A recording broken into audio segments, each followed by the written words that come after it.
டிட்வா புயல் காரணமாக தென் தமிழகத்தில் தொடங்கி டெல்டா வரை பெய்த கனமழை தற்போது சென்னை உள்ளிட்ட வடகடலோர மாவட்டங்களிலும் நீடித்து வருகிறது. சென்னை மற்றும் சுற்றுவட்டார பகுதிகளில் தொடர்ந்து மிதமான மழை பெய்து வருகிறது. இதனால் சில இடங்களில் தாழ்வான பகுதிகளில் வெள்ளம் தேங்க தொடங்கியுள்ளது.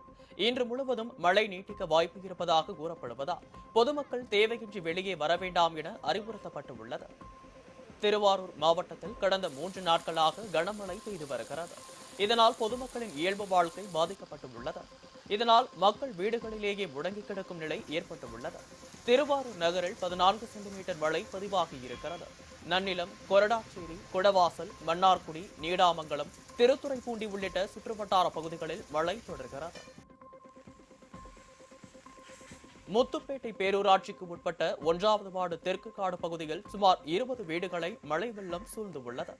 குழந்தைகள் மற்றும் முதியோர்களை வைத்துக் கொண்டு உணவு போன்ற அடிப்படை தேவையான பூர்த்தி செய்ய முடியாமல் அப்பகுதி மக்கள் தவித்து வருகின்றனர்.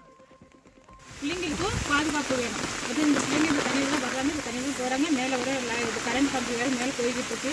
காற்று எடுத்தால் கூட கீழே விழுந்தால் கூட இந்த பிள்ளைங்களுக்கு தெரியாது. பிள்ளைங்களுக்கும் நல்லா ஒரு பாதுகாப்பு வேணும், எங்களுக்கும் ஒரு பாதுகாப்பு வேணும். தண்ணி வந்து ஃபுல்லாக வடிகால் பண்ணணும். தண்ணி ஃபுல்லாக வடிக்கணும். மழை நாள் தண்ணி அவ்வளோ கிடக்கு தேங்கி இது சரியாக பார்த்துக்கணும்.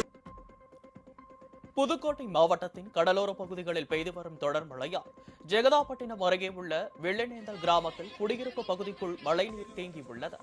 நோய் தொற்று ஏற்படுவதோடு விஷப்பூச்சிகளும் வெள்ள நீரில் வருவதால் பொதுமக்கள் அச்சமடைந்து உள்ளனர்.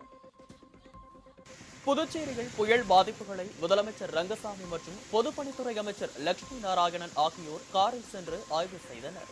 அப்போது லாஸ்பேட்டை, பாக்கமுடையான்பட்டு உள்ளிட்ட தாழ்வான பகுதிகளில் தேங்கியுள்ள மழைநீரை அகற்ற அதிகாரிகளுக்கு முதல்வர் உத்தரவிட்டார். எல்லா நடவடிக்கை எடுக்கப்பட்டிருக்கின்றது.